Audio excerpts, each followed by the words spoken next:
বন্ধুরা, আশা করি সবাই ভালো আছেন। তো বন্ধুরা, এখন যে ছবিটার বিষয়ে কথা বলবো সেই ছবিটার নাম হচ্ছে পথ ভোলা। তো এই ছবিটা হচ্ছে এমন একটা ছবি, এটা একটা কালজয়ী ছবি বলা যায়। কালজয়ী মানে অনেক ছবি আসবে যাবে, বাট পথ ভোলার মতো ছবি কিন্তু একবারই হয়, এটা বলা যায়। কারণ পথ ভোলা হচ্ছে আমাদের কাছে একটা কালজয়ী সিনেমা। তো এই ছবিটা সত্যি কথা বলছি, মানে প্রসেনজিতের কেরিয়ারে বলি বা তাপস পালের কেরিয়ারে বা উৎপল দত্তের কেরিয়ারে একটা সেরা মাইলস্টোন ছবি হিসেবে কিন্তু থেকে যাবে পথ ভোলা। তো খুব ভালো একটা গল্প, খুব সিনেমাটা খুব সিম্পল, খুব সুন্দরভাবে যেভাবে একটা গ্রাম এবং একটা শহরকে বর্ণনা করেছেন ছবির মাধ্যমে তরুণ মজুমদার। তো তরুণ মজুমদার সেই সময়ের খুব একজন পপুলার পরিচালক ছিলেন, এবং আমি শুনেছিলাম তরুণ মজুমদারের সাথে মানে সন্ধ্যা রায়ের বিয়ে হয়েছিল, এবং সেই সময় তরুণ মজুমদারের একটা পার্সোনাল লাইফ সম্বন্ধে ওটা ওটা না এখন সিনেমার এখানে নাই বললাম।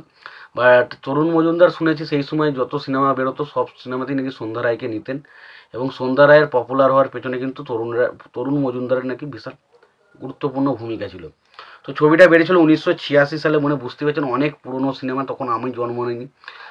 আমার জন্ম হচ্ছে 1986 নয়, আমার 1996 আর শেষের দিকে জন্ম। তো বুঝতেই পারছেন মোটামুটি 1986তে রিলিজ, মানে এটা মোটামুটি 10.5-11 বছর আগেকার সিনেমা আমি জন্মানোর। তো কত পুরনো একটা সিনেমা হচ্ছে পথ ভোলা। তো এই ছবিটার পরিচালক ছিল হচ্ছে তরুণ মজুমদার, ছবিটার গল্পটাও লিখেছিলেন হচ্ছে তরুণ মজুমদার, এবং ছবিটার চিত্রনাট্যের কাজ করেছিলেন তরুণ মজুমদার, গল্পটা লিখেছিলেন তরুণ মজুমদার, সঙ্গীতের কাজ করেছিলেন হেমন্ত মুখার্জি এবং তরুণ মজুমদার জুটি ভাই ঝামা ছিল সেই সময়। এবং এই ছবিতে অভিনয় করেছিলেন আমরা দেখা যায় প্রসেনজিৎ, তাপস পাল, উৎপল দত্ত, অভিষেক চ্যাটার্জি, তারপর সন্ধ্যা রায়, শক্তি কাপুর, আরও হারাধন বন্দ্যোপাধ্যায়, তো আরও অনেকে ছিল ছবির মধ্যে। এবার যদি আমরা বলি এই ছবিটা কিন্তু তিনটে ন্যাশনাল অ্যাওয়ার্ড পেয়েছিল। প্রথমটা পেয়েছিল হচ্ছে শ্রেষ্ঠ অডিওগ্রাফি হিসাবে ন্যাশনাল পুরস্কার পেয়েছিল।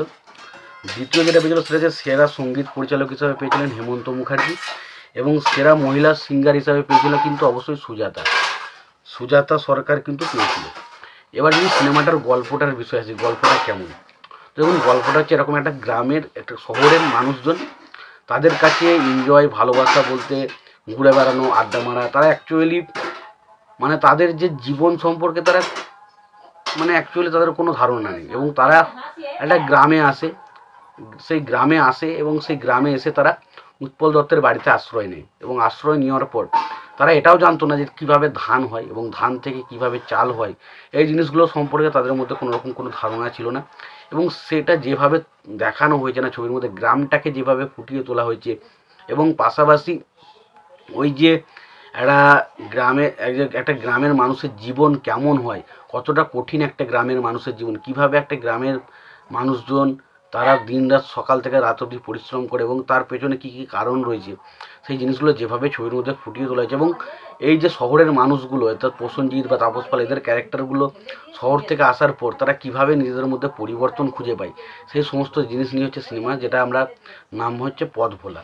তো সিনেমাটার মধ্যে প্রত্যেকের কাজ, এখানে প্রসেনজিৎ থেকে শুরু করে তাপস পাল একটা অসাধারণ কাজ করেছে। পাশাপাশি আমরা বলতেই হবে এখানে আমাদের উৎপল দত্তর কথা। উৎপল দত্ত ভাই একটা লেজেন্ড মানুষ ছিল, সেই সময় যারা অনেকের মুখে শুনেছি উৎপল দত্ত খুব ফেমাস একজন অভিনেতা ছিল।